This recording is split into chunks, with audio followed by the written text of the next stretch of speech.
La revue des titres à la une des journaux sénégalais parus ce matin que nous ouvrons avec le quotidien. Le journal à la haute cour de justice dans le cadre de la procédure de poursuite des anciens ministres d'annoncer la consignation par Ndeye Saly Diop de 52 millions en guise de caution pour obtenir la liberté. La même option offerte aux autres ministres après les DAGE et les fournisseurs, dit la publication. Commission d'instruction de la haute cour de justice Salimata Diop sous contrôle judiciaire. Barassa une Sud Quotidien. Entendu, écrit le journal hier 19 mai. L'ancienne ministre qui était poursuivie pour des dépenses injustifiées portant sur un montant de 52 233 300 francs CFA relativement à la gestion des fonds Covid-19 évite ainsi le mandat de dépôt par un cautionnement de 52 millions versé à la caisse des dépôts et consignations. L'ex-DG de la LONASE rattrapé par un deal de 500 millions francs CFA informe ce matin l'Observateur. La Diop, l'affaire de trop, titre le quotidien du groupe Futur Média qui parle de son extraction surprise de Rebeuss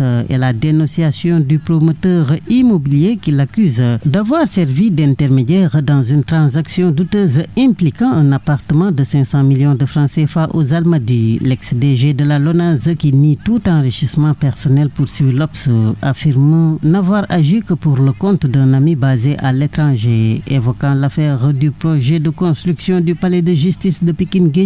Libération qui fait mention à la traque d'une présumée association de malfaiteurs, d'indiquer que le procureur de Pikine-Guédiawaye a demandé au juge du deuxième cabinet l'ouverture d'une information pour association de malfaiteurs, détournement de deniers publics, faux et usage de faux, corruption. Une deuxième vague d'arrestations annoncée par Libération qui souligne que l'ancien ministre Ismaïla Madior Fall, visé dans le même dossier, sera devant la commission d'instruction ce mardi. Cour constitutionnelle, réduction de l'hyper-présidentialisme, refonte du système judiciaire, l'agenda caché du dialogue. Le titre est à la une de la Tribune. Walf Quotidien également sur cette quête présumée de rééquilibrage institutionnel de la fonction du PM évoque des risques de bicéphalisme. En route vers le 28 mai 2025, Amadou Ba assume maquer l'APR se cherche.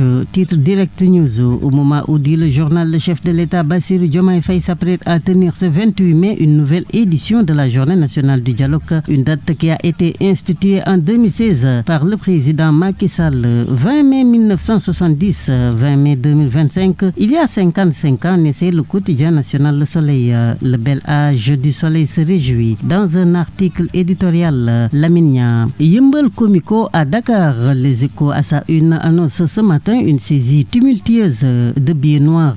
Plus d'1 milliard, précise la publication. L'opération qui a mené le cerveau à l'hôpital a également généré des blessures chez 2 policiers.